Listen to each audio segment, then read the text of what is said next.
2024 IPL season చాలా ఇంట్రెస్టింగ్గా ఉండబోతుంది, ఎస్పెషల్లీ ఈ సీజన్ మాత్రమే. దీనికి చాలా ఫ్యాక్టర్స్ ఉన్నాయి, బట్ అందులో మెయిన్ వచ్చేసి ధోని. ఎస్, ధోని తను ఆడబోయే సీజన్ ఇది లాస్ట్ సీజన్ కావడంతో సిఎస్కే ఫ్యాన్సే కాకుండా అటు ఐపీఎల్ ఫ్యాన్స్ కానీ ఆల్ ధోని ఫ్యాన్స్ కానీ 6th ఐపీఎల్ ట్రోఫీని ధోని సిఎస్కేకి అందజేసి హ్యాపీగా రిటైర్మెంట్ అవ్వాలని చెప్పేసి కోరుకుంటున్నారు. So and additional to that, Dhoni ఈ సీజన్లో టాప్ ఆర్డర్లో ఆడబోతున్నాడు అనేది సోర్స్. ఇఫ్ ఇన్ కేస్ ఇదే కనుక నిజమైతే ధోని ఫ్యాన్స్కి సిఎస్కే ఫ్యాన్స్కి ఐ ఫెస్టింగ్ అనమాట ఈ సీజన్. అండ్ ఇంకోటి ఏంటంటే గుడ్ న్యూస్, ధోని ఏదైతే హెయిర్ స్టైల్తో కెరీర్ బిగినింగ్ చేశాడో, తన డెబ్యూ మ్యాచ్లో ఏదైతే హెయిర్ స్టైల్తో కనబడ్డాడో ఈ సీజన్లో కూడా అదే హెయిర్ స్టైల్తో ఉండబోతున్నాడు. సో ఇవన్నీ ఫ్యాక్టర్స్ని చూసుకుంటే Dhoni fans and IPL CSK ఫ్యాన్స్కి చాలా చాలా ఐ ఫెస్టింగ్ అనమాట ఈ సీజన్ మాత్రం. ఆర్సీబీకి ఆ జింక్స్ అనేది బ్రేక్ అయిపోయింది, బ్యారియర్స్ బద్దలైపోయినాయి, గేట్స్ అయితే ఓపెన్ అయినాయి. సో నాకు తెలిసి వన్స్ బ్యారియర్స్ బద్దలైన తర్వాత నెక్స్ట్ విధ్వంసమే అని చెప్పేసి అనుకుంటున్నాను.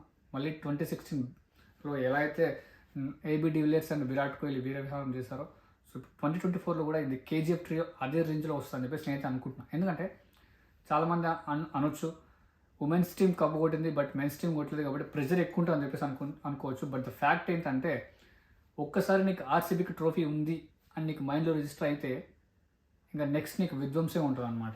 సో అండ్ ముంబై వచ్చేసి ఆల్రెడీ సక్సెస్ఫుల్ క్యాప్టెన్ ఉన్నాడు, మనకి 5 ట్రోఫీలు తీసుకొచ్చాడు, and current Indian captain. So అలాంటి క్యాప్టెన్ని పెట్టుకొని కూడా మీరు ఎవరో గుజరాత్ నుంచి ఒక హార్దిక్ పాండ్యాని తీసుకొచ్చి ముంబైకి క్యాప్టెన్గా పెట్టడం, అది కూడా రోహిత్ శర్మ ఉండగానే అనేది ఫ్యాన్స్కి అయితే డైజెస్ట్ అవ్వలేదు. చాలామంది అన్ఫాలో చేశారు ముంబై ఇండియన్స్ పేజ్ని స్టార్టింగ్లో, అండ్ వాళ్ళ తర్వాత వాళ్ళు బూట్స్ యూజ్ చేసి మరీ ఫాలోవర్స్ని పెంచుకున్నారు, ఇది తెలిసిందే.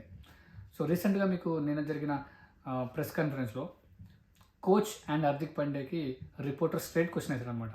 What is the reason hitman చేసేసి హార్దిక్ పాండ్యాని ఎంఐ మేనేజ్మెంట్ క్యాప్టెన్ చేయడం అని చెప్పేసి క్వశ్చన్ వేస్తే దానికి ఇద్దరు కూడా ఆన్సర్ ఇవ్వలేకపోయినారు, సైలెంట్ అయిపోయారు. So something is fish in Mumbai Indians మేనేజ్మెంట్లో అనేది తెలుస్తుంది. సో కొత్త క్యాప్టెన్ రోహిత్ శర్మ టీంలో ఉండగానే హార్దిక్ పాండ్యా ఎలా క్యాప్టెన్స్ చేస్తాడని చెప్పేసి ముంబై ఇండియన్స్ ఫ్యాన్స్ కూడా చాలా ఈగర్గా ఎదురు చూస్తున్నాడు. అండ్ కప్పు తీసుకొస్తాడా ఈ సీజన్లో హార్దిక్ పాండ్యా అనేది కూడా కొంచెం ఆతృతగా చూస్తున్నారు ఎంఐ ఫ్యాన్స్. ఎస్ఆర్హెచ్ సౌత్ ఆఫ్రికన్లో జరిగిన లీగ్లో వాళ్ళు ట్రోఫీ గెలిచారు. And additional to that world cup winning captain Pat కమిన్స్ని కెప్టెన్గా వాళ్ళు పెట్టారు ఈ సీజన్కి. సో వీళ్ళు కూడా చాలా స్ట్రాంగ్గా ఉన్నారు, చాలా స్ట్రాంగ్ టీం ఉంది ఎస్ఆర్హెచ్ది కూడా. And additional to that Australian captain. So Australian mind set ఎట్లా ఉంటుందో మనందరికీ తెలిసిందే. సో టీం కూడా చాలా స్ట్రాంగ్గా ఉంది, అండ్ జెర్సీ కూడా చేంజ్ అయింది. సో వీళ్ళు కూడా చాలా హోప్ఫుల్గా ఉన్నారు అన్నమాట ఈ సీజన్ కప్ కొట్టడానికి.